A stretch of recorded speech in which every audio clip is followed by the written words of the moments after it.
My name's Dave DeBow, founder of MoneyPartnerFormula.com, and this show is built for everyday real estate investors who are actively doing deals and looking to scale using other people's money. So if you're an active real estate investor and you want to get featured on this show to talk about your own real estate and capital raising experiences, then just go to daveinterviewsyou.com. Now let's get rolling with this episode, and remember to subscribe for daily interview content. Hey folks, welcome back. Today, zooming in from Virginia, we have a very, very accomplished real estate entrepreneur. Oni is zooming in, and Oni does a bunch of stuff. He is a realtor. He works a lot with commercial properties, and he's also a very active real estate investor and a syndicator. And he's done lots and lots and lots of buying and selling of properties, pretty much everything under the sun, except for hospitality type properties. So, Oni, welcome to the show. Great to have you. Thank you very much for inviting me to the show. I appreciate it. Thank you very much.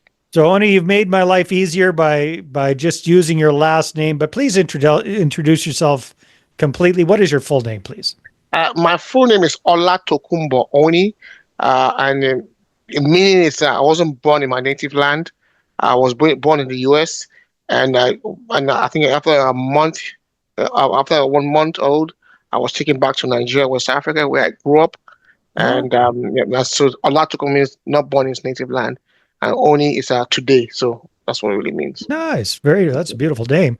Thank you. So Oni, you're born in the States. You're taken back to Africa. When did you come back to the States?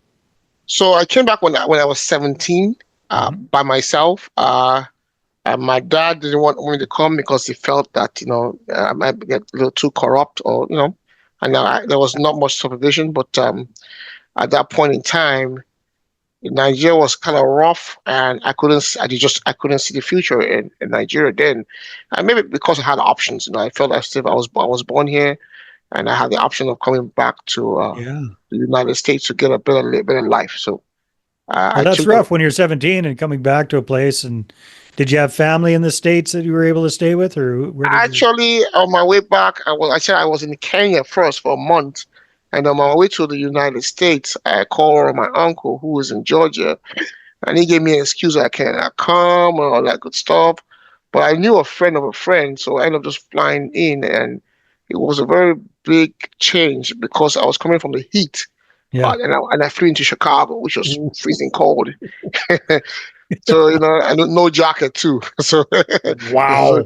So that was a big change for me. But the good thing is, before that, my dad was a diplomat. Before that, my dad was a kind of a diplomat. So we have traveled to different countries. I've been exposed to Australia, Yugoslavia. Name it. He was active in the government, Nigerian government, and by doing that, we got exposed to different nationality and cultures. So it kind of helped when I came in. It wasn't as if I was coming from a background I knew. It was just. Was coming back home, basically. Yeah, it wasn't that huge of as huge of a shock as it might have been for somebody else. Yeah. So Oni, let's fast forward. How did you get into real estate? So I first got my job. I was called company called Micron Technology. It's in kind of the Northern Virginia area, and this was during the tech boom and bust.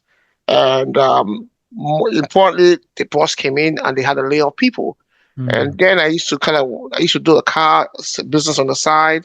I fix cars and sell, and I did the real estate.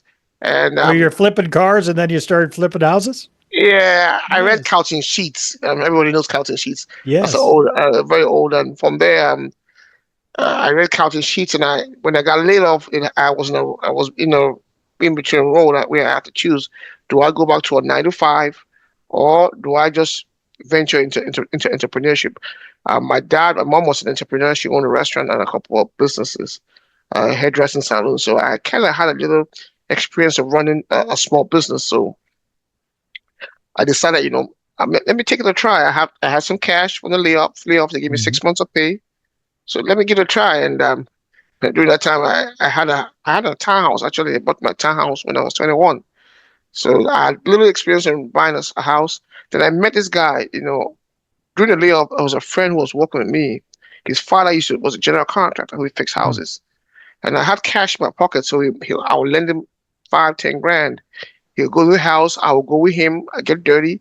We fix the house together. And because he was more of a handyman type. Yeah. And before you know it, we're doing a lot of single family properties in the Northern Virginia area. So there you go. You were a hard money lender and a contract, At the and same, the contractor's at the helper at same, the same time.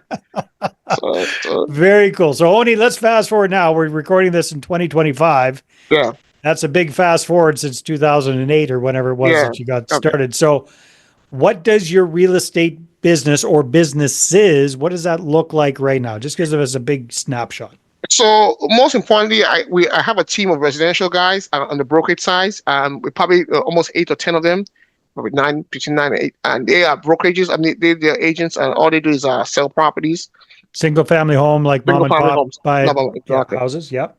Uh, I have another team of probably 5 guys on the investment side, on the residential investments side, where we handle all the lead generations from all sorts of marketing we're doing out there, from direct mail to we have a company that does make the calls. We have PPL, people lead, and they handle all the transactions. We have processes in place. How many guys do you say are on that team? So it's a 6-man team on that one. 6-man team. Okay. And we probably get leads, probably 2 or 3 leads a day. So I have So is that like an I buy houses type business there? exactly, Okay. acquisition and dispositions and that. And that is I buy houses for your own properties, or are you selling those leads?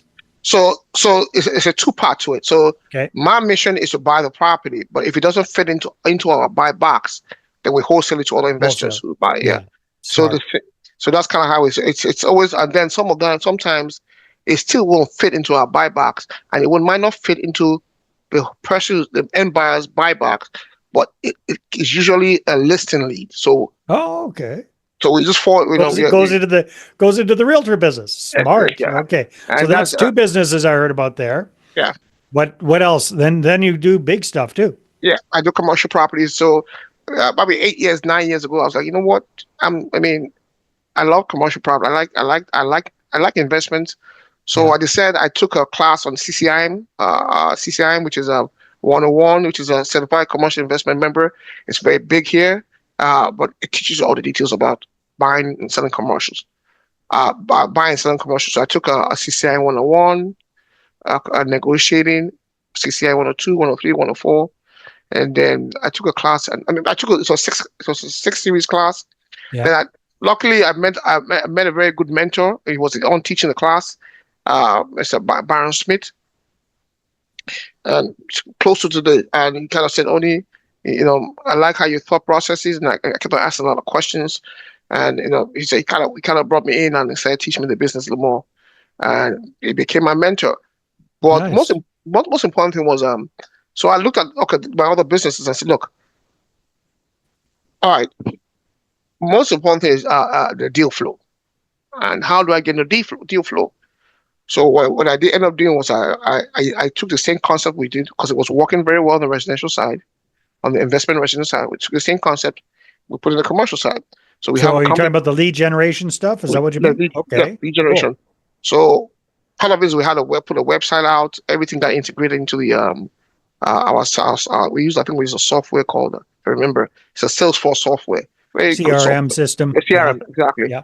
So we did that, and I had this company out there that makes, all they do is we give them a list. They actually create a list, and they do is call people who own the properties. Commercial property owners. Exactly. Right? So the one company is calling residential property owners for the I buy houses business. Mm-hmm. This one's calling commercial property owners for that new business. Okay. Yeah. Keep going. So when the leads come in, I have a virtual assistant that we just call the lead back if they're interested in selling. So we have a couple of questions that the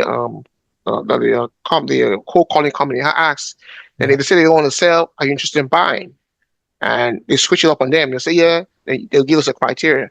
All that criteria, when they put it in the Google sheet, it's integrated into our software. Yeah. Then immediately, my virtual assistant will call and say, "You just want to verify? You just talk to one of my peers. And that's it. Then we put it in a database there. If you want to sell, then if the numbers make sense after we've done our due diligence, and underwrite it, and we make the offer, and the numbers still work. It doesn't work. If it doesn't work, then what we do is we still take it. We ask them, look, just in case you have a buyer, will you be willing to pay a commission? Get a listing. Yeah. Thank you. Same And some of ideas. Same exact thing as the single family home. well, Yeah. some of them don't want to list it. That's Yeah. so it's because it's just the end of the game. But what we do is we have a database of CCIM guys, SIR. These are commercial groups. We have a database of ICSC people, agents, and we do a lot of Costa, market Costa. We're on Costa and we're on Crexy. So anybody goes into those those websites, Yeah. and we usually capture their email information and phone number. So we put it in our own system, which I think is called, I have to remember the name of. It's called Rethink. And that's how, so that when we take a pictures of all these properties that doesn't fit our own buy box, we market it to the within that group. Smart. I just had one yesterday. He just made off on two properties that I wasn't going to buy, but seller didn't want to sell, list it. But we made an LOI. But the point is, it comes in, and then they see, they like to see that we're sending emails out every Monday. Okay, these guys always have listings. It might not be it might not be listings that we have in a contract, but we have an understanding with the seller. Yeah, you kind of like a pocket listing, right? Thank you. Yeah. So, and they made the offers. They would make a quick commission of it, whatever the case may be. This is how we did that first. Actually, actually the first commercial property I tried to buy was just probably 5 or 6 years ago, or longer. Was this company had just gone out, bought another company that bought out. Bolero had just bought out AMF.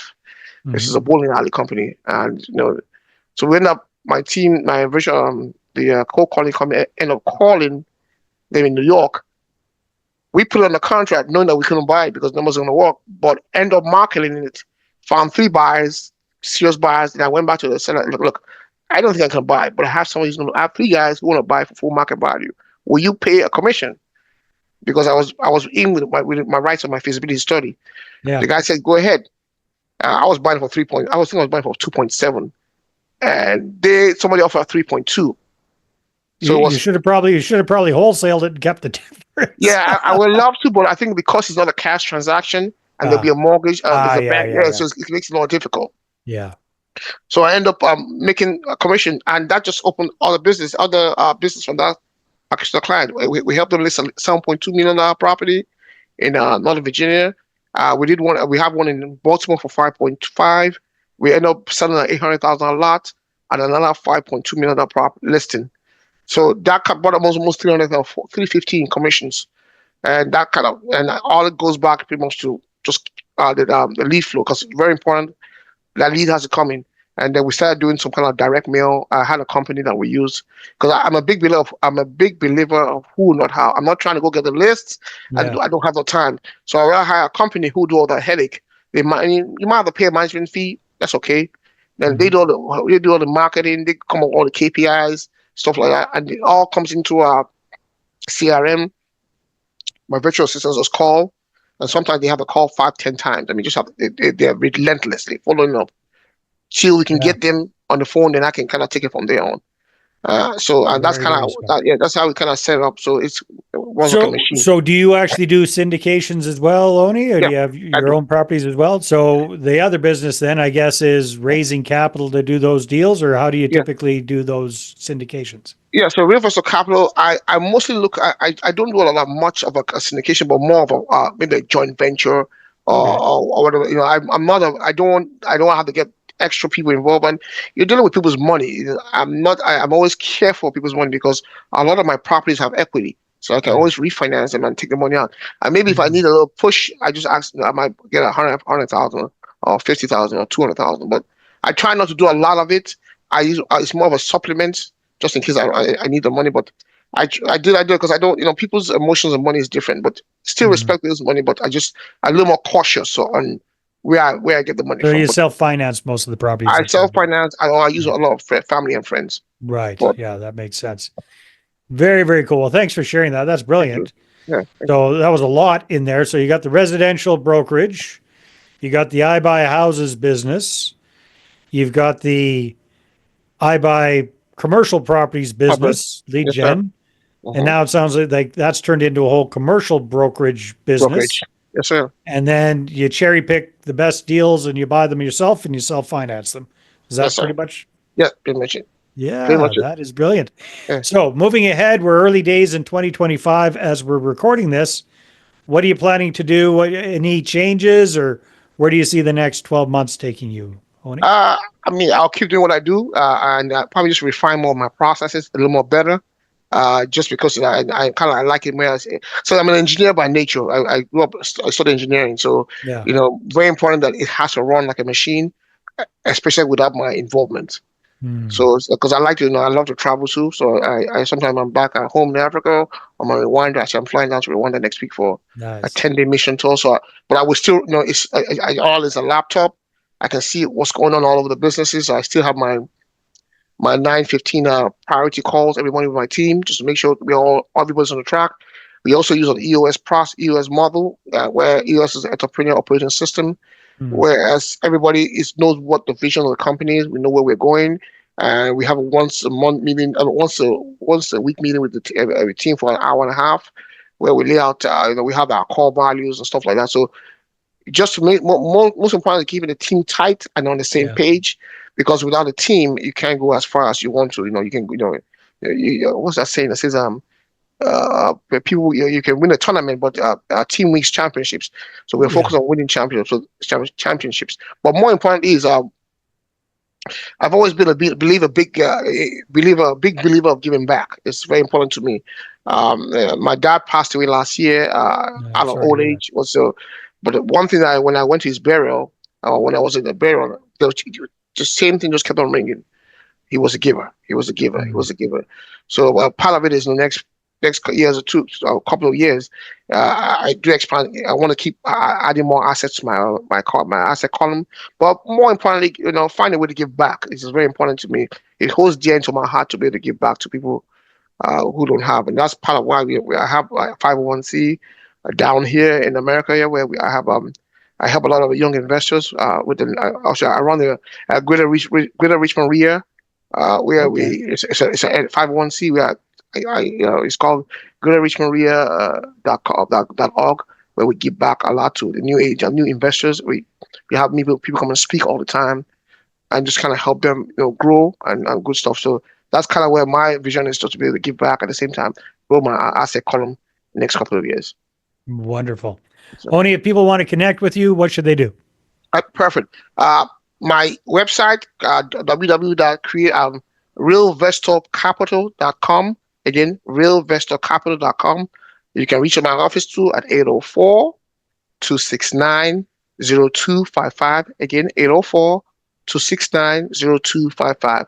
You can reach me anytime, whatever I can do to help. That is what we're about here. Wonderful. Oni, thanks so much for being on the show. This was a really fun interview. I appreciate it. Thank you. Thank you very much for inviting me. And you have a beautiful day. All right, everybody, take care. We'll see you on the next one.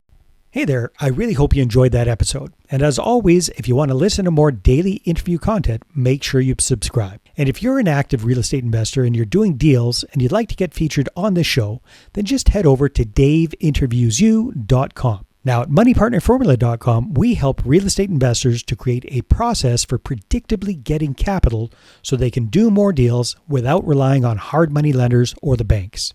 We do this by building them a private capital marketing system. Now, if you want help turning yourself into a big money capital attraction machine, then book a call with our team to see how we can help. Just visit moneypartnerformula.com to find out more. All right, take care, and we'll see you on the next interview.